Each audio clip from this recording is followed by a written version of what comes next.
Okay. अस्सलाम वालेकुम बच्चों। कैसे हैं आप सब लोग? होप तो बिल्कुल ठीक होंगे आप। जिस तरह से हमने कल इस सब्जेक्ट के बारे में डिस्कस किया, कल बेसिकली हमने थोड़ा सा इंट्रोडक्शन पे बात की थी। और आपसे मैंने कहा था कि ये जो बुक आपसे मैंने पीडीएफ में शेयर की है, आपने इसको स्टडी करना है और उसको पढ़ना स्टार्ट करना है। जिस तरह से मैंने आपको कहा था कि स्लाइड्स को फोकस नहीं करेंगे। अगर हम स्लाइड्स को फोकस करते हैं तो बहुत चीज़ें स्किप हो जाती हैं। और जब पेपर्स आपके फाइनल टर्म्स के आते हैं तो फिर आपको बहुत चीज़ें ऐसे लगता है जैसे आउट ऑफ सिलेबस है। ठीक है, कोशिश करें जिस तरह से गाइड किया जा रहा है उसके अकॉर्डिंग चलें, ताकि आपके लिए भी जो है फाइनल टर्म में आसानी हो। और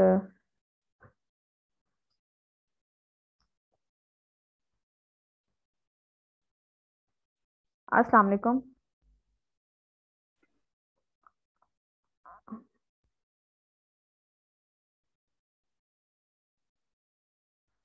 okay, yesterday I have discussed about the brief introductions about what is risk management ना, कि रिस्क मैनेजमेंट है क्या, हमने इस सब्जेक्ट में पढ़ना क्या है। और मतलब कोई भी टर्म जब आप स्टडी करेंगे इस बुक के अंदर तो आप उसका इंटरलिंक करेंगे अपने फाइनेंशियल प्रोस्पेक्टिव्स को लेते हुए कि how we can minimise over risk ना।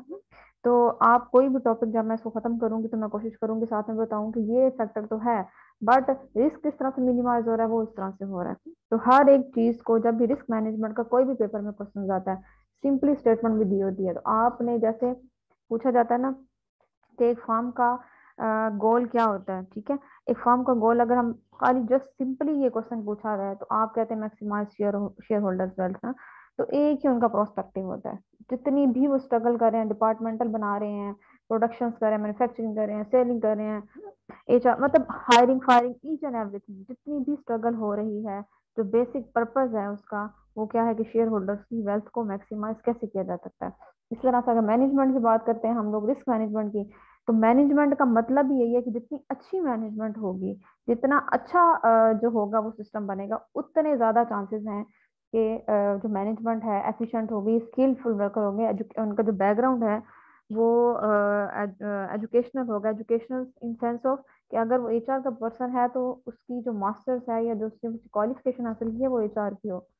अगर वो मार्केटिंग का है तो वो मार्केटिंग का हो। जिस तरह से हमने रिसर्च मेथोडोलॉजी में भी पढ़ा था कि एक जो एफिशिएंट जो एक मैनेजर होता है या सीई होता है या बोर्ड ऑफ डायरेक्टर्स होता है, वो क्या करता है, या पावरफुल सीई होता है। अभी लेटेस्ट एक ना मैंने आपको शायद बताया था 2020 2021 दोनों में एक लेटेस्ट पेपर पब्लिश हुआ है। और उसमें यही बताया गया कि पावरफुल सीईओ जो होते हैं ना, वो क्या करते हैं, उनके पास तो के पावर होती है। तो जिस पर्सन के पास पावर होती है, डिपेंड ऑन हिम और हर, कि वो किस तरह से चीज़ों को मैनेज करते हैं। अगर वो पावर का यानी कि बेटर यूटिलाइजेशन ऑफ रिसोर्सेज करेंगे, या वो जो उनके पास नॉलेज है या स्किल्स है या टेक्नोलॉजी है उसको एक अच्छे वे में यूज़ करेंगे, तो वो जो कंपनी है उसकी जो प्रॉब्लम्स है उसको बेहतर तरीके से आइडेंटिफाई कर सकेंगे, उसको रिजॉल्व कर सकेंगे। जैसे पावरफुल सीईओ के प्रोस्पेक्टिव में बात की गई थी कि पावरफुल सीईओ क्या करते हैं, क्योंकि स्टॉक मार्केट्स में एक स्पेसिफिक हर कंपनी के शेयर ट्रेड हो रहे होते हैं, ठीक है। लेकिन कुछ के बहुत ज़्यादा ट्रेंड में होते हैं, कुछ के ट्रेंड में ज़्यादा नहीं होते। तो वो क्या करते हैं, जो पावरफुल सीईओ होते हैं, अपनी कंपनी के रेपुटेशन को मेंटेन करने के लिए जब भी अपनी कंपनी को कोई बैड न्यूज होती है उसको हिडन रख लेते हैं, ठीक है। जैसे आप घर की कोई बात होती है, आप क्या करते हैं, कुछ बातें ऐसी होती हैं आप बताना चाह रहे होते हैं, कुछ आप हिडन रखना चाह रहे होते हैं, आप कोशिश यही करते हैं कि हिडन ही रहे। लेकिन कुछ टाइम पीरियड के बाद कुछ ऐसे सर्कमस्टांसेस पैदा हो जाते हैं कि वो बात आपके सामने आ जाती है, तब आपके कंट्रोल में नहीं रहती कि आप उसको होल्ड कर सकें। तो ऐसी सिचुएशन में क्या होता है कि रेपुटेशन पे इफेक्ट होता है फैमिली की। इस तरह से अगर हम कंपनी के प्रोस्पेक्टिव में बात करें तो वो जो कंपनी के शेयर्स की प्राइस होती है, अल्टीमेट इफेक्ट उसके ऊपर हो जाता है, ठीक है। तो उससे क्या होता है कि रिस्क फैक्टर बढ़ जाता है, रिटर्न जब कंपनी के शेयर्स पे इफेक्ट होगा ना, तो ऑब्वियसली कंपनी की जो शेयर प्राइस है वो डाउन जाएगी। जब कंपनी की शेयर प्राइस प्राइस कम होगी तो रिटर्न्स कम होंगे, जब रिटर्न्स कम होंगे अल्टीमेटली रिस्क फैक्टर क्या हो जाएगा, हाई हो जाएगा। तो ये जो हर हर सिनेरियो को, जो हमने रिसर्च में भी पढ़ा था कि कोई भी अजम्पशंस या हाइपोथेसिस जब आप बनाते हैं तो उसके पीछे ग्राउंडिंग सेट करनी पड़ती है ना।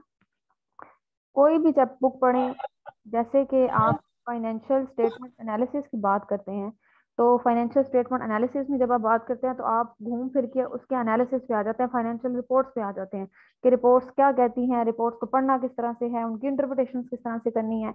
और इंटरप्रिटेशन के पीछे जो बेसिक पर्पज होता है कि हमने कंपनी की फाइनेंशियल पोजीशन के बारे में देखना है इस पूरी रिपोर्ट को पढ़ के कि रिपोर्ट है क्या। तो जिस भी सब्जेक्ट्स को पढ़ें उनके टाइटल से आइडेंटिफाई करने के बाद फिर आप डिसाइड करें कि हम भी इस बुक में हम पढ़ क्या रहे हैं, और हर एक टॉपिक को उसके साथ लिंक करते जाएं, चीजें क्लियर होना शुरू हो जाएंगी, रट्टा बस ना लगाएं। फिर हम लोग आ गए थे फाइनेंशियल इंस्टीट्यूशंस की तरफ। कुछ हमने कल बात की थी डिपॉजिटरी इंस्टीट्यूशन होते हैं, कुछ हमने बात की थी नॉन डिपॉजिटरी इंस्टीट्यूशन होते हैं। वो भी बात करने के बाद फिर हमने कहा था कि फाइनेंशियल इंस्टीट्यूशंस होते हैं कुछ स्पेशल, जिसमें बैंक्स भी हैं, इंश्योरेंस कंपनीज भी हैं, म्यूचुअल फंड्स भी हैं, सो ऑन सो। अब उनका क्या पर्पस है? फॉर एग्जाम्पल आपके पास सेविंग है, आप डायरेक्ट बैंक में जाके जमा करें, लेकिन बैंक फाइनेंशियल इंस्टीट्यूशंस है, आप डायरेक्ट किसी कंपनी में जाके इन्वेस्ट करते, जैसे ब्रोकरेज फर्म्स मैंने आपको बताया था जब हमने कॉर्पोरेट फाइनेंस में पढ़ा था कि ब्रोकरेज फर्म जो होती हैं, या तो आप डायरेक्टली जाके कंपनी की वेबसाइट पे जाएं, आपके पास 10,000 की इन्वेस्टमेंट आप कर लेते हैं डायरेक्टली जाके। दूसरा तरीका कार होता है कि आप बजाय इसके कि सर्चिंग करें, कॉस्ट इंफॉर्मेशन कॉस्ट हाई हो आपकी, ठीक है, उसके अलावा डिफरेंट काइंड ऑफ कॉस्ट, ठीक है, जब आप जाते हैं आपके ट्रैवलिंग एक्सपेंस एक तो होंगे, इन्फॉर्मेशन हासिल करने के एक्सपेंस अलग से होंगे, हर पर्सन के पास जाएंगे, वो कहेंगे इनके पास जाएं, इनके पास जाएं, इनके पास जाएं। तो एक हल्की सी वो जिसे कहते हैं ना, ब्रोकरेज फॉर्म में जाओ तो वो स्माइल की भी पेमेंट ले रहे होते हैं आपसे। आपको हमने बिठाया, एक ड्रिंक की बोतल पिलाई है, तो वो उसके अल्टरनेट आपसे डबल अमाउंट चार्ज कर रहे होते हैं ना। बाजार में जाओ, किसी शॉप पे जाओ, तो वो भी इस तरह से करते हैं, आपको बड़ा कस्टमर को कैप्चर करने के लिए ड्रिंक ऑफर कर रहे हैं, लेकिन वो ड्रिंक की डबल अमाउंट आपके उस अमाउंट में से निकलवा रहे होते हैं। ये स्ट्रेटेजी ट्रिक्स हमने मार्केटिंग में भी शायद पढ़ी थी आप लोगों ने। वापस हम लोग आते हैं बैक टू वर्क अपने, तो उनका पर्पस क्या होता है कि ब्रोकरेज फर्म जो होते हैं वो क्या करते हैं कि वो जो इस तरह के जैसे आप हैं, मैं हूँ, या कोई न्यू इन्वेस्टर्स है, उनके लिए इन्फॉर्मेशन का बायस बनता है। बजाय इसके कि आप 4 से 5 मंथ लगाएं, सर्चिंग करें, उसको सीखें, एक तो टाइम कॉस्ट, टाइमली कॉस्ट जो है सबसे मेजर जो हमारा एलिमेंट है कॉस्ट चार्ज का, टाइम हमारा ना, टाइम वैल्यू ऑफ मनी का कंसेप्ट पड़ा था, जितनी ज्यादा टाइम बढ़ता जाएगा आपकी मनी की वैल्यू डी वैल्यू होती जाएगी। सबसे मेन फैक्टर तो वो हो गया, इन्फॉर्मेशन कॉस्ट हो गया। बाकी जो फैक्टर्स हैं जो इफेक्ट करते हैं, इन्फ्लेशन रेट इकोनॉमी का हो गया, ठीक है। तो इन चीजों से बचने के लिए ना, लिक्विडिटी रिस्क हो गया, ठीक है, कि आपने जितनी जल्दी आपके पास अमाउंट, मतलब जैसे बॉन्ड्स है, आपको पैसों की जरूरत है, आप जाके उसको एक्सचेंज करवा लेते हैं। बैंक में आपका अकाउंट है, आप गए हैं, आपके पास सेविंग अकाउंट है, ठीक है, आपने अमाउंट 50,000 सबमिट करवाई है, आपको पेमेंट की जरूरत है, 50,000 पे आपको मिलता तो इंटरेस्ट तो मिलता रहेगा 7% 8% के अकॉर्डिंग, बट आप वो इंटरेस्ट निकलवा लेते हैं, लेकिन अर्जेंट बेसिस पे अगर आपको जरूरत पड़ जाती है, आप 50,000 अपना अपनी जो ओरिजिनल अमाउंट होती है वो विड्रॉ करवा लेते हैं, ठीक है। तो फाइनेंशियल इंस्टीट्यूशंस के बेनिफिट्स ये होते हैं ना। अब बैंक्स भी as a financial institution work कर रहा होता है, ब्रोकरेज फर्म के पास जाएंगे, ब्रोकरेज फर्म अपनी माइनस फीस चार्ज करेंगे, जो आपको 5 मंथ लगा के करना पड़ा था, करना काम करना पड़ना था, 5 मंथ में हो सकता है आप डबल अर्न कर लें, ठीक है। जैसे एक पीएचडी की मैंने एग्जांपल दी थी, एक 4 से 5 स्टूडेंट्स हो, वो पीएचडी कर रहे हैं, उसमें जो 2 हैं वो टाइम विद इन 3 ईयर्स जो है अपनी पीएचडी कंप्लीट करके मार्केट में आ जाते हैं। बाकी जो 3 हैं वो क्या करते हैं, वो डिले करते हैं, एक 5 ईयर्स के बाद निकल रहा है, एक 7, एक पूरे एग्जैक्ट टाइमिंग 9 ईयर्स के बाद निकल रहा है ना। जैसे आपकी टाइमिंग होती है ना कि आप बीबीए कर रहे हैं, तो आप मैक्सिमम आपके होते हैं 4 ईयर्स ना, तो आप 7 ईयर्स में कर सकते हैं। और अब जो पॉलिसी है ये आपकी भी 9 ईयर्स की है ना। अगर आपकी कुछ सप्ली है या आप फ्रीज करवा देते हैं सेमेस्टर, सो ऑन सो, तो इस सिनेरियो में आप कर सकते हैं 9 ईयर्स तक। पीएचडी एक जो टाइमली निकल गए, उन्होंने मार्केट में एंटर हो गए, उन्होंने अपने टाइम को सिक्योर कर लिया। जो सेकंड पर्सन थे, 2 जो थे, जो थर्ड वाला पर्सन था जिन्होंने 5 ईयर्स के बाद की, हो सकता है कि उनके टाइम वैल्यू ऑफ मनी के अकॉर्डिंग उन्होंने 2 साल में जितना earn कर लिया, उन्होंने भी स्टार्टिंग पॉइंट भी इतना ना लिया हो, ठीक है ना। तो टाइम वैल्यू ऑफ मनी का कंसेप्ट बहुत मैटर करता है। इन सारी चीजों से बचने के लिए हम एक ऐसा पर्सन हायर कर लेते हैं चीपर रेट पे, कि जो ये हमें तमाम की तमाम सर्विसेज तो दे, लेकिन हमारा जो मेजर कंसर्न है, हम कहते हैं 4 महीने बाद भी होना है, हमारी जो ह्यूमन परसेप्शन है, जिनको इस बैकग्राउंड का नहीं पता, वो क्या कहते हैं कि ठीक है 4 महीने बाद भी है ना, तो अमाउंट कम देनी पड़ती है, हम 4 महीने बाद काम करवा लेंगे। वो जो 4 महीने के दरमियान में आपने प्रॉफिट लेना है, वो 4 महीने का प्रॉफिट काउंट करें आप, बहुत ज्यादा आपने वेस्ट कर दिया होता है। तो as a financial institution, as a financial analyst हमें इन चीजों को देखना पड़ता है। मोहम्मद सहीरा इस क्लास में है नहीं, फाइनेंशियल एनालिस्ट पे वो बहुत फोकस करते थे। फाइनेंशियल एनालिस्ट का काम ये है कि फाइनेंशियल स्टेटमेंट को एनालाइज करते हुए आपने देखना है कि किस तरह से हमने अपनी मनी को सेव करना है, ठीक है। तमाम के तमाम फैक्टर्स को डिस्कस करना है। तो फाइनेंशियल इंस्टीट्यूशंस जो है ना हमें ये बताते हैं, हमें गाइड करते हैं, हमें इंफॉर्मेशन प्रोवाइड करते हैं, जस्ट लाइक ब्रोकरेज फर्म। मैंने ब्रोकरेज फर्म के बारे में आपको बता दिया, कॉर्पोरेट फाइनेंस में पढ़ा है। आप जाते हैं, आप उनके पास जाके टाइमली बजाय इसके 5 माह के बाद खुद सीख के जाएं, इतनी आप कोर्स उस पर लगाएं। सबसे मेजर कोर्स लगती है आपको, लगती है टाइम। ठीक है, तो आप क्या करें, उस चीज को सिक्योर करें, एक माइनर से अमाउंट उन्हें दे दें जब जैसे ही आपकी वो शेयर की प्राइसेस अप होना शुरू होंगी, क्योंकि उनके पास एक वैलिड इन्फॉर्मेशन होती है, उनका काम ही यही होता है। तो आप क्या करते हैं, आप मार्केट में एंटर हो जाते हैं। जो आपने 4 महीने के बाद अर्निंग शुरू करनी है वो भी इतनी ऑथेंटिक नहीं होगी, क्योंकि आपने अपने सोर्स से लर्निंग करके की होगी। जब आप उस सोर्स में रहते हुए उनकी इन्फॉर्मेशन के थ्रू, उनकी गाइडलाइंस के थ्रू करते हैं, तो आप ज्यादा इंसेंटिव ले सकते हैं। पहला जो फर्म्स का, जो फाइनेंशियल इंस्टीट्यूशंस का काम था, वो मैंने आपको बता दिया था कि वो एज अ ब्रोकर्स भी काम करते हैं। एज अ अंडरराइटर की भी बात हमारी कल हुई थी। आज जो हम लोग आगे फर्दर मूव करने वाले हैं, financial institutions as a asset transformer. Asset transformer का मतलब अगर आप इसके नाम से आइडेंटिफाई करना चाहें, तो इसका मतलब क्या है कि एसेट का ट्रांसफर करना from one person to, from one body to another body. दो तरह की मार्केट्स होती हैं, कैपिटल मार्केट्स। ठीक है, अच्छा, मार्केट से दो तरह की होती है। एक होती है प्राइमरी सिक्योरिटीज, जिसमें आप डील कर रहे होते हैं, एक होता है सेकेंडरी सिक्योरिटीज, जिसमें आप डील कर रहे होते हैं। प्राइमरी में आप क्या करते हैं, इनिशियल पब्लिक ऑफरिंग के बारे में किसी को पता है, आइडिया हो, I2B में, MBF में, या कोई भी थ्योरी का सब्जेक्ट इसमें पढ़ा हो आपने, इनिशियल पब्लिक ऑफरिंग का कोई वर्ड पढ़ा हो, IPO का? एनीवन, किसी ने सुना हो ये वर्ड IPO है क्या? No ma'am. No ma'am. नहीं, इनिशियल पब्लिक ऑफरिंग का मतलब है, इनिशियल नाम से क्लियर है, फर्स्ट टाइम जो ऑफर की जाती है। एक कंपनी है, न्यू बनी है, आपने मेरे ख्याल में बिजनेस लॉ में पढ़ा होगा ये। एक कंपनी है, न्यू अभी स्टार्ट किया उसने अपना बिजनेस, और उसको अपने बिजनेस स्टार्ट करने के लिए 1 लाख रुपीज चाहिए।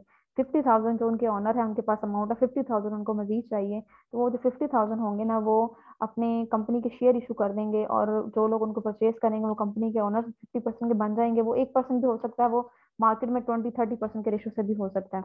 50% मेजोरिटी आपके पास रहेगी। वो आपने जो सबसे पहले अपने सिक्योरिटीज इश्यूज की, स्टॉक्स इशू की इन द मार्केट, वो इनिशियल पब्लिक ऑफरिंग है। फर्स्ट टाइम जो फर्स्ट हैंडेड सिक्योरिटी जो एक्सचेंज होती है ना मार्केट मैम में। आपकी आवाज बहुत कम आ रही है। अब आ रही है? अब आ रही है? एक मिनट लीव करके दोबारा रीज्वाइन करो। ओके, मैम हमें सही आ रही है। बस फिर आपके माइक का इशू है, चेक करो बेटा। इनिशियल पब्लिक ऑफरिंग ये होती है, ठीक है, जहाँ पे initial public offer securities exchange होती हैं, उसे हम कहते हैं प्राइमरी सिक्योरिटी। ठीक है, जहाँ पे प्राइमरी सिक्योरिटीज एक्सचेंज होती हैं, प्राइमरी मार्केट कहते हैं। सेकेंडरी, जहाँ पे सेकेंडरी सिक्योरिटीज एक्सचेंज होती है, वहाँ पे हम उसको कहते हैं सेकेंडरी मार्केट। अब सेकेंडरी मार्केट में फिर क्या होता है कि फॉर एग्जांपल हम स्टॉक एक्सचेंज गए, मुख्तलिफ किस्म के कंपनीज के शेयर्स थे, ब्रोकर्स फर्म से हमने इंफॉर्मेशन कलेक्ट की, और फिर हमने डिसाइड किया कि हमने इस कंपनी में इन्वेस्ट करना, हमने उस कंपनी के शेयर्स को परचेज कर लिया। अब वो ऑलरेडी ट्रेडेड कंपनी है, ऑलरेडी उसके शेयर्स ट्रेड हो रहे हैं, हमने उनसे लेके वो परचेज किया, तो वो क्या हो गया, सेकेंडरी सिक्योरिटीज के साथ हम डील कर रहे हैं उस इन ना सेकेंडरी मार्केट ना। अब एसेट ट्रांसफर का मतलब क्या है, और हम इसको फाइनेंशियल इंस्टीट्यूशंस के सेंस में देखें, तो जो फाइनेंशियल इंस्टीट्यूशंस होते हैं, वो जो सिंपल हाउस होल्ड, जैसे कि आप है, मैं हूँ, हमसे मनी कलेक्ट करते हैं, हम खुद जाके बैंक में जमा करवाएं या वो हमसे करें। जैसे इंश्योरेंस कंपनीज वाले घर घर आते हैं, आके कहते हैं कि आप इंश्योरेंस करवाएं। एक्चुअल बेनिफिट क्या उनका होता है कि मनी को विड्रॉ करवाया जाए, ठीक है, उनके हाथ से, हाउस होल्ड के हाथ से, उसको इकोनॉमी की ग्रोथ के लिए उसको यूटिलाइज किया जाए ना। ठीक है, तो अब जो फाइनेंशियल इंस्टीट्यूशंस होते हैं वो भी मनी जो है हाउस होल्ड से विड्रॉ करवाते हैं, ठीक है, उनसे कहते हैं आप डिपॉजिट करवाएं। तो फर्स्ट हैंड आपके वो जो है ना आपके हैंड वो आई है, वो क्या करते हैं, वो आपको, आप डिपॉजिट करवाते हैं, आप उसको डिपॉजिट के साथ वो क्लेम करते हैं कि आप जो है एज अ एजेंट हमारे काम करेंगे ना। फाइनेंशियल इंस्टीट्यूशन एक हाउस होल्ड होगा, एक एजेंट हो गया। हाउस एजेंट वो होता है on behalf of other person जो काम कर रहा होता है। तो फाइनेंशियल इंस्टीट्यूशन एज एजेंट काम करेंगे, और वो क्या काम करेंगे, एज अ हाउस होल्ड। जब वो दोनों का कॉन्ट्रैक्ट आपस में हो गया, करने के बाद जो फर्स्ट हैंड डीलिंग उनके दरमियान हुई, वो प्राइमरी सिक्योरिटीज की थी। फिर वो जो सिक्योरिटीज उनकी होंगे, वो जो डिपॉजिट्स होंगे, चाहे वो उनके शेयर्स परचेज कर लें, चाहे वो मार्केट के अकॉर्डिंग कर लें, या बिहाफ ऑफ दिस, क्योंकि वो एजेंट है ना, उन्होंने उनकी बेटरमेंट के लिए काम करना है। अगर उनको प्रॉफिट होगा तो उनको उनकी फीस के चार्जेस मिलेंगे। तो इस तरह का जब सिनेरियो बनता है ना, तो वो फिर क्या करते हैं, एसेट ट्रांसफर।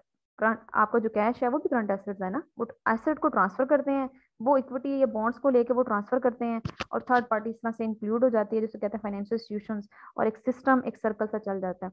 फिर वो जो सिक्योरिटीज एक्सचेंज कर लिया आपने सेकेंडरी मार्केट से, ऑलरेडी जो मार्केट में ट्रेडेड है, कौन करता है? फाइनेंशियल इंस्टीट्यूशंस करते हैं। जो फर्स्ट हैंडेड पर्सन होता है, हाउस होल्ड को सिर्फ कंसर्न होता है कि how we can maximise our profit, और थर्ड पार्टी को इन्वॉल्व करने का मकसद है कि किस तरह से हम अपने रिस्क को मिनिमाइज कर सकते हैं। ठीक है, इसको आप इस पूरी डिबेट को जब आप इस पैराग्राफ को पढ़ेंगे ना, तो आपको क्लियर हो जाएगा। ठीक है, पढ़ने के बाद नेक्स्ट डे पहले 10 मिनट्स आपके होंगे, पहले आप क्वेश्चनिंग कर लेंगे सारे, और बाकी के जो 30 मिनट्स होंगे हम वो स्टडी कर लिया करेंगे। ठीक है, आज चूंकि हमने इतना ज्यादा पढ़ा नहीं था, इसलिए मैं आते सारी स्टार्ट हो गई, मुझे पता था आप लोगों ने कुछ नहीं पढ़ा होगा। अब यहाँ पे ना कमर्शियल फॉर्म और फाइनेंशियल इंटरमीडिएट्स की बात हुई है। जैसे मैंने आपको कहा, वो primary hand, first handed principal और एजेंट का रिलेशन बन जाता है। सेकेंडरी मार्केट में और फाइनेंशियल इंस्टीट्यूशंस और कॉर्पोरेशंस का बन जाता है, स्टॉक एक्सचेंज का बन जाता है। तो यही यहाँ पे आप देखें, एसेट लायबिलिटीज, एसेट लायबिलिटीज की बात हो, कमर्शियल बैंक है, रियल एसेट्स कलेक्ट करते हैं, उनकी प्राइमरी सिक्योरिटीज के साथ डील कर रहे होते हैं, डेट और इक्विटी के साथ। जबकि फाइनेंशियल इंटरमीडिएट्स क्या होते हैं? प्राइमरी सिक्योरिटीज को कलेक्ट करते हैं और फिर उसको सेकेंडरी मार्केट में जाके प्रोसीड कर रहे होते हैं। इंफॉर्मेशन कॉस्ट की बात हम लोग करें, एजेंसी की जो मैंने अभी आपसे बात की कि financial institution as an agent काम करते हैं, तो क्या होता है ऑन बिहाफ ऑफ एजेंट, जो हम लोगों ने एक 5 से 6 मंथ की टाइम ड्यूरेशन ट्रेवल करने के बाद वो चीज़ अचीव करनी थी, वो भी अचीव उस तरह से नहीं होनी थी जिस तरह से एक अथेंटिक पर्सन या एक्सपीरियंस से स्किल्ड पर्सन कर सकता है। तो हम क्या करते हैं, फाइनेंशियल इंस्टीट्यूशंस को ऐड करते हैं, अपनी एजेंसी कॉस्ट को मिनिमाइज करते हैं। एजेंसी कॉस्ट को मिनिमाइज करने का मतलब है इंफॉर्मेशन कॉस्ट को अपनी मिनिमाइज कर रहे हैं। जो इन्फॉर्मेशन हमने कलेक्ट करनी थी खुद अपने एक्सपीरियंस से, और फिर उसके बाद आपने अपना एक्सपीरियंस करना था, 4 to 5 टाइम आपने ट्रायल लेना था, फिर जाके आप प्रैक्टिकल लाइफ में आते, आपने वो उसको सेव किया, टाइम वैल्यू ऑफ मनी को फॉलो करना है आप लोगों ने, और फिर आपने अपनी एजेंसी कॉस्ट को मिनिमाइज किया। ये भी काम कर रहे होते हैं फाइनेंशियल इंस्टीट्यूशंस। उसके बाद फाइनेंशियल इंस्टीट्यूशंस जो होते हैं कुछ खास किस्म की सर्विसेज प्रोवाइड करते हैं, आप उसको नाम देना चाहें एज अ मेंटोर। ठीक है, financial institution as a monitor आपके तौर पे काम, क्योंकि एजेंट है ना आपका, आपने जैसे आप आपके पास एक 10,000 आपने उसको दिया, आप इन्वेस्ट कर दो, मैंने आपसे ही पूछना है जो भी पूछना है, तो वो पर्सन जिसको आप देंगे वो आपका एज एजेंट काम करेगा। थेरीज के साथ इंटरलिंक करना शायद हमने पढ़ा हो किसी बुक में, आपने नहीं, आपने बीबीए में नहीं पढ़ा, वो एमफिल में बुक होती है। ठीक है, लेकिन यहाँ पे शायद डिस्कस होंगी आपकी, रिसोर्स बेस्ड थ्योरी डिस्कस होगी बार बार, अपर एलान थ्योरी बार बार डिस्कस होगी, जिसमें बोर्ड ऑफ डायरेक्टर्स की बात होगी, सीईओ की बात होगी बार बार, कि बोर्ड ऑफ डायरेक्टर्स कंपनी के जो सीईओ होते हैं, ठीक है, वो किस तरह से रोल अदा करते हैं आपकी फाइनेंशियल इंस्टीट्यूशंस के जो बोर्ड ऑफ डायरेक्टर सीईओ होते हैं, वो किस तरह से रोल प्ले करते हैं for reducing the risk factor ना, और इंक्रीज द कंपनी रिटर्न्स। तो ये चीजें इन्हीं दो चीजों के दरम्यान में सर्कुलेट बार बार होंगी। अब अगर हम लोग बात करें financial institution role as delegate mentor, वही बात आ गई कि जब आपने अपनी तमाम फाइनेंशियल जो सिक्योरिटीज हैं, डिपॉजिट्स हैं, ऑन बिहाफ ऑफ एजेंट उसके हवाले कर दिए हैं, तो जो एजेंट है उसकी रिस्पॉन्सिबिलिटी है कि वो एक मेंटोर की तरह उसकी मॉनिटरिंग करे। ठीक है, और जहां पे उसको लगता है, जैसे एक ब्रोकरेज फर्म में हमने इन्वेस्ट कर दिया, वो ब्रोकरेज फर्म में जाएं तो वो ऑप्शन दे रहे होते हैं आपको, आपके सामने अकाउंट आपका ऑनलाइन ओपन करते हैं, आपको डिटेल बताते हैं और आपसे कहते हैं अपने मोबाइल में एक ऐप डाउनलोड कर लें और वक्तन फवक्तन आप चेक करते हैं, जहाँ पे फ्लक्चुएशन है आपको लगे यहाँ पे करने की जरूरत है, हम अवेलेबल हैं, हम आपको सर्विसेज प्रोवाइड कर रहे हैं, उसके बदले में आपने हमें सर्विसेज फी पे करनी है। तो आप क्या करेंगे, आप खुद करें, आप 2-3 दफा तो कहेंगे ठीक है आप करें, आप कभी बिजी हैं आप कहेंगे ब्रोकरेज से ठीक है भाई आप कर लें ऑन बिहाफ ऑफ मी, तो वो आपके अकाउंट के थ्रू सेलिंग एंड परचेज कर रहा होगा, पेमेंट नो डाउट आपके अकाउंट में आएगी। यही काम जो है ना फाइनेंशियल इंस्टीट्यूशंस कर रहे होते हैं, बैंक्स कर रहे होते हैं। बैंक्स क्या करते हैं कि आप बैंक्स के पास जाते हैं, आपने बैंक्स में जाके अपनी अमाउंट सबमिट करवा दी, बैंक से कहते हैं मैंने इस कंपनी के शेयर परचेज करने हैं, जैसे हेजिंग के भी कंसेप्ट हमने पढ़ा था। ठीक है, तो आप वो बैंक क्या करेगा ऑन बिहाफ ऑफ यू वो परचेज कर लेगा। ठीक है, फिर जहाँ पे प्रॉफिट एंड लॉस होगा आपके अकाउंट में ट्रांसफर होता रहेगा। हेजिंग में भी यही काम करते थे, एक्सचेंज रेट को और एक्सचेंज रेट में जो फ्लक्चुएशन है या जो लॉस होता है एक्सचेंज रेट की वजह से, ठीक है, गवर्नमेंट कुछ रिस्ट्रिक्शन लग जाती हैं, जैसे अब कोविड का इशू आया हुआ है, मार्केट इंटरनेशनल मार्केट क्रैश कर गई है, तो एक वो पर्सन जिसने इम्पोर्ट एक्सपोर्ट ही करनी है, ठीक है, वहां पे भी एजेंट का एज आ वो काम स्टार्ट हो जाता है। आपकी शिपमेंट जानी थी बाहर के मुल्क में, आपने एक थर्ड पार्टी को इन्वॉल्व कर लिया जिसका काम इसी के साथ है। थर्ड पार्टी कौन है? बैंक है। ठीक है, एज एन एजेंट काम करेगा ऑन बिहाफ ऑफ यू। आपने उनको कहा कि मेरी शिपमेंट इतनी आनी है, ये रूल्स एंड रेगुलेशंस है, अमाउंट को ट्रांसफर करना फिर ये, लेकिन आपने हेज कर लिया। हेजिंग का कंसेप्ट आपको पता है ऑलरेडी, कि आपकी अमाउंट डॉलर की इतनी होगी, हमने एक फिक्स अमाउंट में आपके साथ कॉन्ट्रैक्ट कर लिया है, अमाउंट बढ़ गई तो नुकसान आपका, अमाउंट कम हुई तो फायदा आपका, बट आपने एक लिमिट डिसाइड कर ली है ना। ये फाइनेंशियल इंस्टीट्यूशंस का काम होता है। फाइनेंशियल इंस्टीट्यूशंस जो है इसको करने का पर्पस क्या होता है कि रिस्क को मिनिमाइज करना। As a businessman, mic mic अगर तो पूछना है तो, अदरवाइज माइक को म्यूट करें, वाई को प्रूफ करना था आपने माइक को म्यूट करें बेटा, और निकालना था। आपने उसकी प्रैक्टिस नहीं की थी? माइक को म्यूट करें। ओके, तो ये बच्चे माइक को म्यूट रखें आप।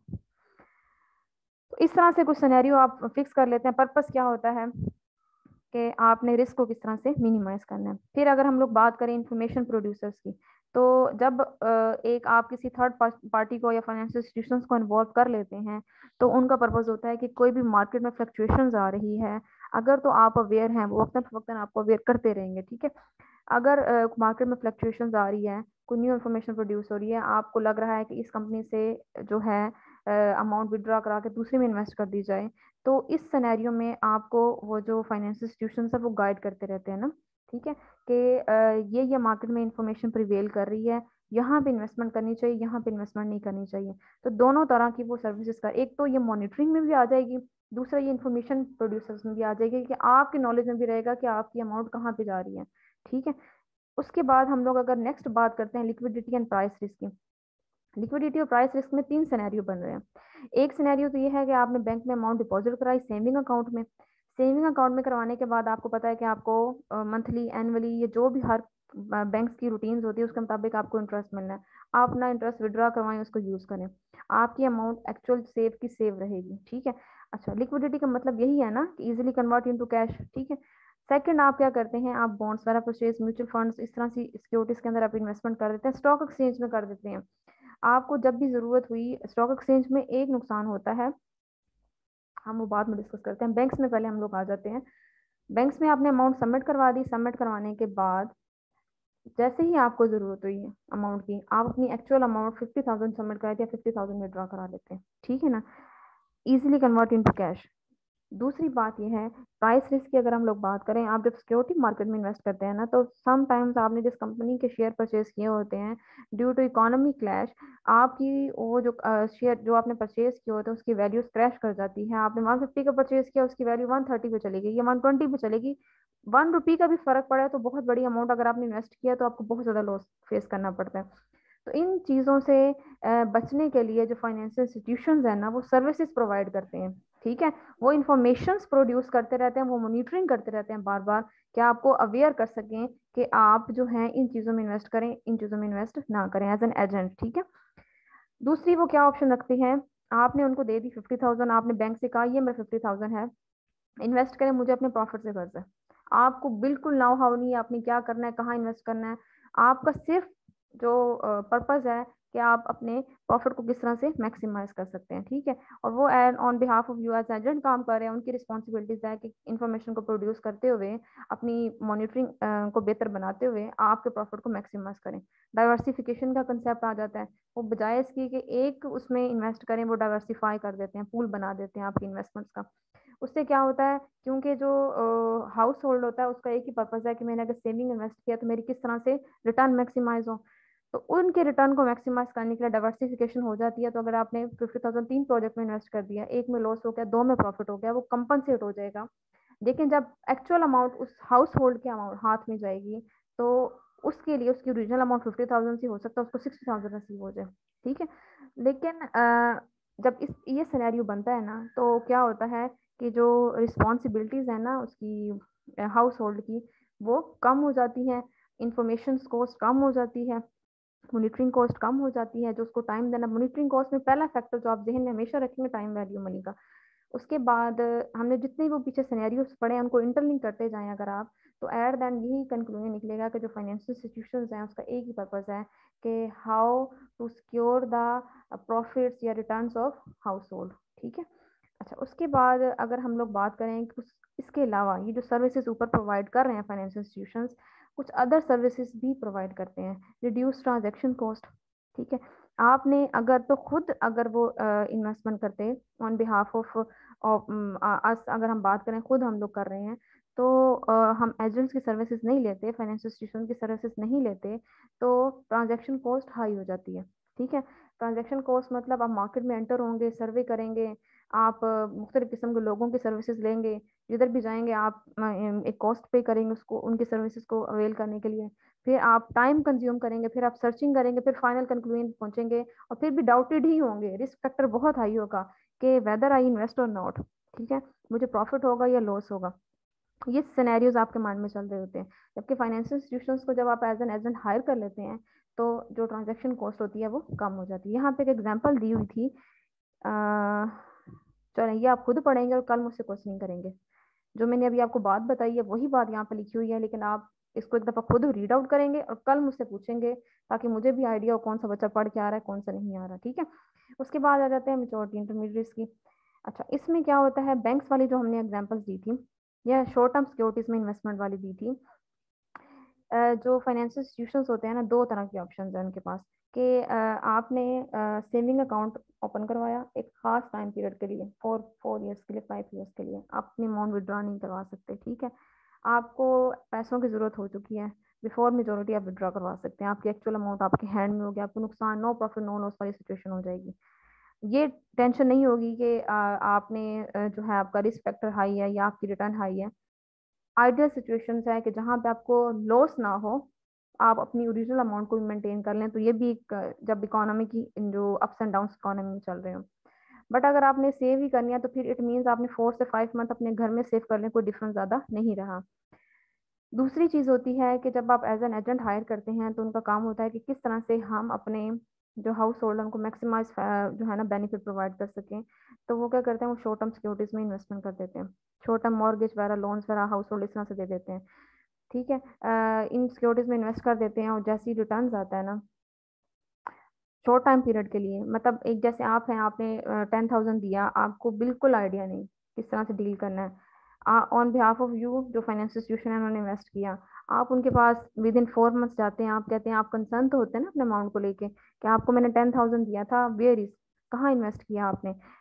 जैसे वो आपको देगा, एक दफा आप सुन लेंगे, सेकंड में फिर आप जाएंगे 2 मंथ्स के बाद, जी जो इन्वेस्ट हुआ है आपको मिल जाएगा। अगर वो लॉन्ग टर्म सिक्योरिटीज में इन्वेस्ट करेगा तो आप सेटिस्फाइड उसको नहीं कर सकेंगे, मे बी वो नेक्स्ट टाइम आए तो कहे मेरी अमाउंट विड्रॉ करवा दे, मैंने आपके साथ मजीद काम नहीं करना। ठीक है, तो इंटरमीडिएट्स का काम क्या होता है, शॉर्ट टर्म सिक्योरिटीज में इन्वेस्ट करते हैं ताकि आपको टाइमली प्रॉफिट मिलता रहे, सेटिस्फाइड पर्सन बंदा रहे।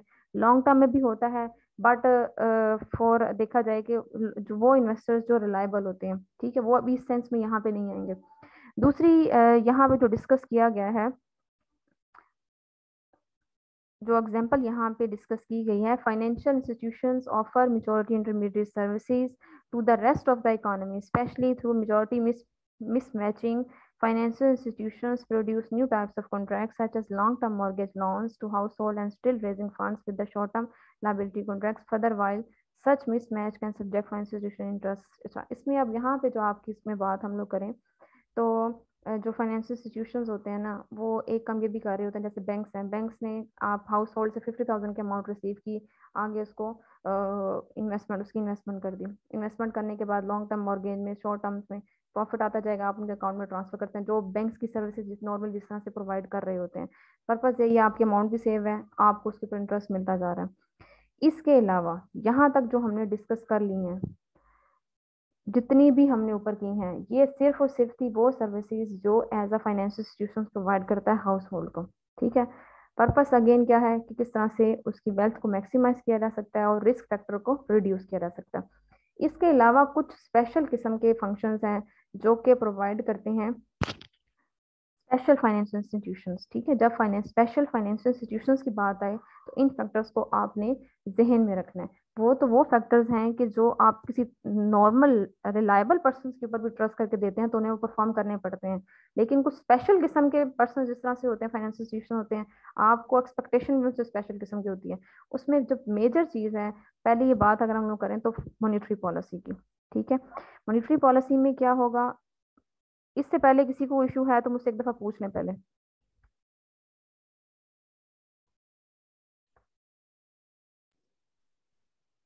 जी बच्चे, कोई कुछ कहना चाहे, कुछ शेयर करना नो चाहे, मैम। कुछ डिस्कस करना चाहे? जी, 2 मिनट आपके हैं, उसके बाद बाकी काम मेरा। 2 मिनट में बोलने हैं, किसी ने कुछ पूछना है, कुछ शेयर करना है इससे रिलेटेड। सकीर बेटा आप।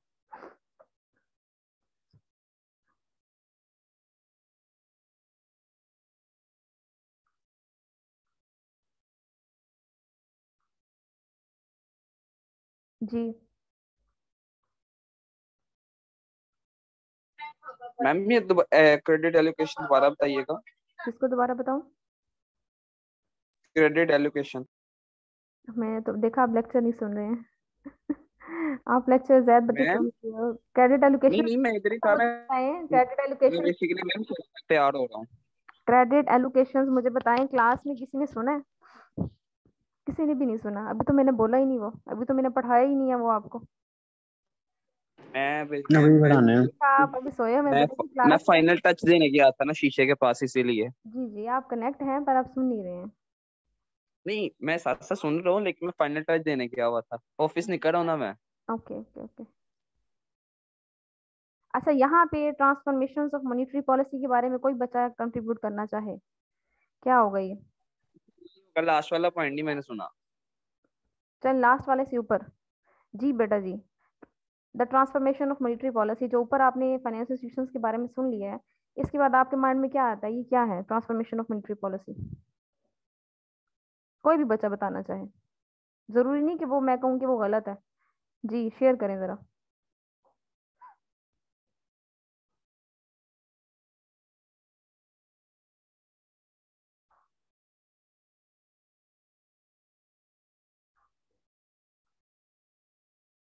इसमें वही एग्जांपल आएगी। एक्सचेंज सिस्टम की मैंने बात की थी। जब आप इंपोर्ट एक्सपोर्ट करते हैं तो एक थर्ड पार्टी बैंक्स को इन्वॉल्व कर लेते हैं। ठीक है। तो मॉनेटरी पॉलिसी की जब भी बात हो तो मॉनेटरी पॉलिसी का मतलब है कि जो एक्शंस गवर्नमेंट की तरफ से लिए जाते हैं मार्केट ऑपरेशंस को डील करने के लिए, परचेज और sales of securities in treasury bills में या सिक्योरिटी मार्केट में जो आप लोग कर रहे होते हैं ना, इनका पर्पस क्या होता है कि रिस्टोर करना, लेंडर टू लास्ट रिस्टोर लिखा हुआ है ना, borrowing from the federal reserve. ठीक है, इसमें डील कर रहे होते हैं।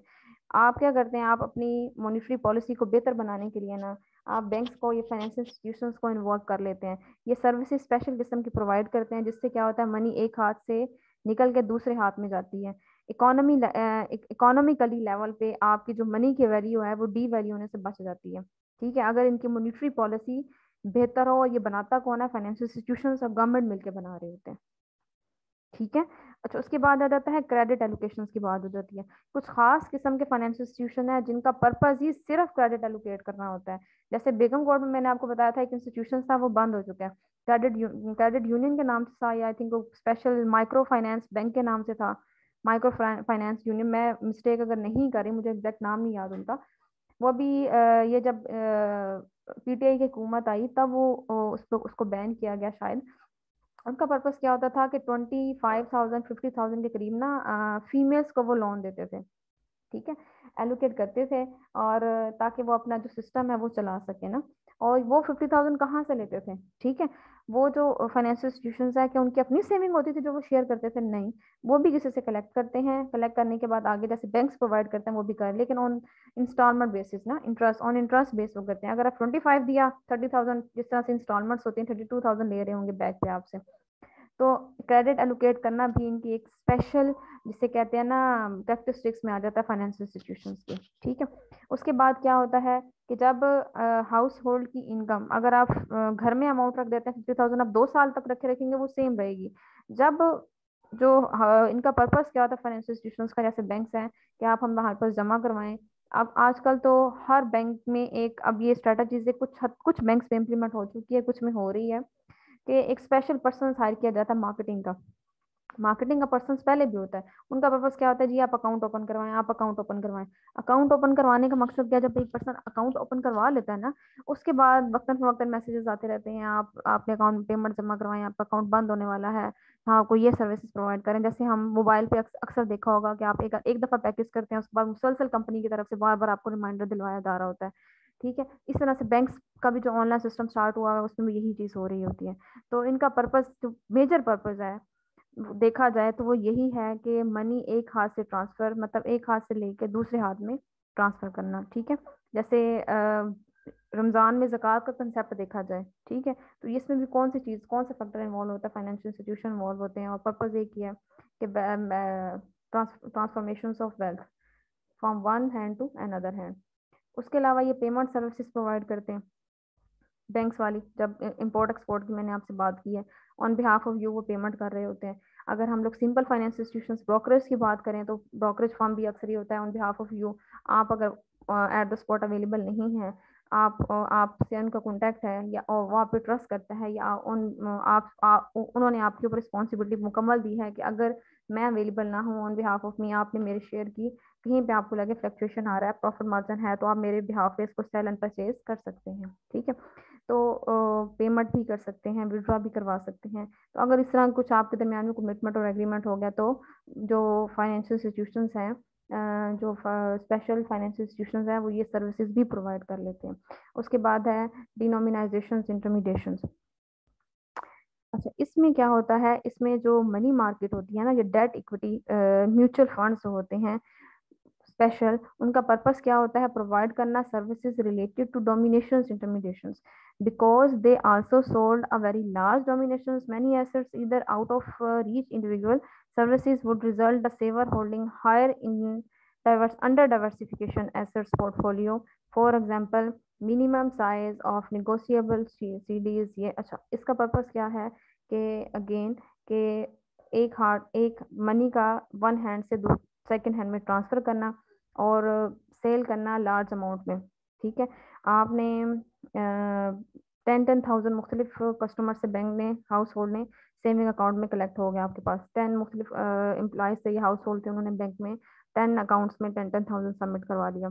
इनका क्या होता है, उन 10,000 को कलेक्ट किया, 50,000 बन गया, और एक लार्ज अमाउंट में इन्वेस्टमेंट्स की, ताकि एक लार्ज अमाउंट में रिटर्न हो। आपने उनको सिर्फ जस्ट इंटरेस्ट पे करना है, उसके बदले में आपका भी बेनिफिट और उनका भी बेनिफिट, ठीक है, और इकोनॉमी का भी बेनिफिट, ठीक है जी। यहाँ तक कोई मसला हो किसी को तो मुझे बताएं।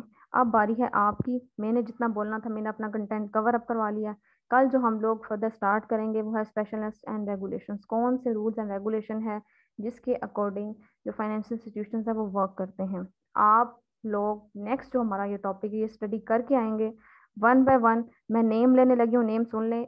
स्मॉल स्मॉल टॉपिक हैं, जितने भी क्लास में बच्चे हैं वो सारे गो थ्रू करके आएंगे। जब मैं वो टॉपिक पढ़ना शुरू करूंगी या आपको पढ़ाना शुरू करूंगी, तो जिस बच्चे के ऊपर वो टॉपिक आया होगा वो साथ कंट्रीब्यूट करेगा। मैं नहीं कह रही आपसे एक्सपेक्ट करिए आप बिल्कुल एक्यूरेट पढ़ाएं, लेकिन जितनी आपने पढ़ने के बाद आपको समझ आएगी आप शेयर करेंगे साथ साथ। इस तरह से ऑनलाइन क्लास में मैं बोलती जाऊंगी, रिकॉर्डिंग हो जाएगी, अपलोड हो जाएगी, आप उस तरह से कंट्रीब्यूट नहीं कर पाओगे, ठीक है। जैसे अभी पूरी क्लास में से मैं अगर कहूँ 7 बच्चे हैं ना, 3 बच्चे प्रेजेंट होंगे, बाकी 4 सो रहे होंगे आपकी क्लास में, ऐसे ही है ना। देखा, सारे सो रहे हो आप। प्रेजेंट बोलें जरा, कौन कौन जाग रहा है। मैं जाग रहा हूँ मैम। मंसूर, आस, मुकद्दस, यस मैम। खतीजा, खतीजा सो रही हैं। Manoor, yes ma'am. Yes ma'am. Yes ma'am. Sagir, yes ma'am. Sagir सो रहे हैं, इनका आई थिंक मोबाइल का इशू है, ठीक नहीं हुआ। जैद, जैद ऑफिस की तैयारी कर रहे हैं, ठीक है। अच्छा, अब आप लोगों को मैं साइन करने लगी हूँ, नेक्स्ट हम कल जब शुरू करेंगे ना तो आप वो सारे पढ़ के नोट डाउन कर लें। स्टार्टिंग पे जो फर्स्ट टॉपिक है ना, स्पेशल एंड रेगुलेशंस, मैं नेम वाइज जो मुझे शो यहाँ पे हो रहे हैं उनको मैं कर रही हूँ। पहले शो हो रहा है मंसूर, मंसूर आसिफ बेटा जी आपका ये फर्स्ट टॉपिक, ठीक है। ये आप पढ़ के आएंगे, और कहाँ तक पढ़ के आएंगे आपने, ये negative dealing net regulatory burden, ये 3 पॉइंट्स आपने क्लियर करने हैं, वो चाहे एक पैराग्राफ में है चाहे सेकंड पैराग्राफ में है। सेकंड टॉपिक है safety and soundness regulations, Zaheer ये पढ़ के आएगा। उसके बाद तीसरा है मॉनिटरी पॉलिसी रेगुलेशंस, ये पढ़ के आएंगी Zaid Imran. Monetary policy regulation पढ़ के आएंगे जैद इमरान। और उसके बाद ठीक है मैम। क्रेडिट एलोकेशन, क्योंकि हमने जो चीजें पढ़ी है ना उन्हीं की वो मैम कौन, मेरे को थोड़ा सा बैक करिएगा, मैं स्क्रीनशॉट उतारना है। ये मेरे वाला मैंने टॉपिक लगेगा। मैंने बेटा जी आपको ये बुक पूरी सेंड की हुई है, पेज नंबर देख लें आप, पेज नंबर 35 पे आपका टॉपिक है मॉनिटरी पॉलिसी नहीं रेगुलेशन। मैंने बस जस्ट टॉपिक की पिक्चर लेनी है। ये monetary policy regulations, monetary policy regulations. ठीक है। क्रेडिट एलोकेशन यूनियन करेगी मानूर, कंज्यूमर, मानूर सुने बेटा आप? Yes ma'am. Consumer protection regulation करेगी पाकीज़ा, पाकीज़ा है, पाकीज़ा को बता दीजिएगा, ठीक है। इंटर प्रोटेक्शन रेगुलेशंस जो है कोई भी नहीं करेगा, बहुत छोटा है। एंट्री रेगुलेशन करेगी खतीजा, एंट्री रेगुलेशन करेगी खतीजा। जी मैम। और मुकद्दस रह गई अभी फिलहाल जो क्लास में है, लास्ट टॉपिक है, नहीं ये लास्ट टॉपिक मैं खुद पढ़ाऊंगी आपको। मुकद्दस फिर यही करेंगे आप, इन्वेस्टर प्रोटेक्शन रेगुलेशंस, ठीक है। Okay ma'am. ओके, आज जितने बच्चे साथ हैं उनकी अटेंडेंस भी लग गया, और जो बच्चे नहीं है उनको बता दें ये सेकंड क्लास थी, सेकंड क्लास के बाद थर्ड क्लास में वो नहीं है, उनकी 80% जो है प्रेजेंटेशन वो काउंट, 20% निकल गया, अब 80% है, वो एक क्लास भी छोड़ेंगे तो उनकी अटेंडेंस 0 हो जाएगी। अब चांसेस कम है सारे क्लास ज्वाइन करें और क्लास में सारे रेगुलर हों, ठीक है। और बुक मैंने आपसे शेयर कर दी हुई है, ग्रुप के अंदर ही है, इसको डाउनलोड करें और पढ़ना स्टार्ट करें।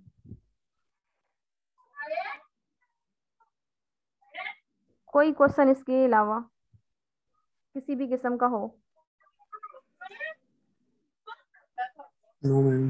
प्रोजेक्ट के बारे में मैंने आपसे कहा है कि आप लोग जो नो है, आप मैम। हमारी फाइनेंशियल स्टेटमेंट एनालिसिस की जो क्लास होगी ना मंडे को हर बच्चा अपनी एक एक कंपनी डिसाइड करके आएगा, ठीक है। और वो जो कंपनी डिसाइड करके आएगा ना, आपकी मेरे ख्याल में मेरे साथ कल भी क्लास है फ्राइडे की, ठीक है। फ्राइडे को कल ना करें, कल आप सिर्फ यही पढ़ने वाला काम करें। सैटरडे संडे 2 दिन है, कंपनी डिसाइड करें और 5 साल की रिपोर्ट उनकी डाउनलोड करेगा हर बच्चा,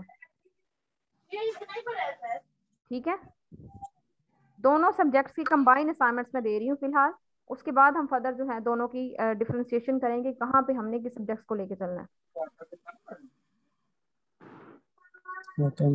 ओके मैम। ओके, अगर आप लोगों को कोई क्वेश्चंस नहीं है तो हम क्लास को वाइंड अप करते हैं, ठीक है। Okay ma'am. ओके बच्चों, अपना ख्याल रखिएगा। अल्लाह हाफिज। अल्लाह हाफिज। अल्लाह हाफिज।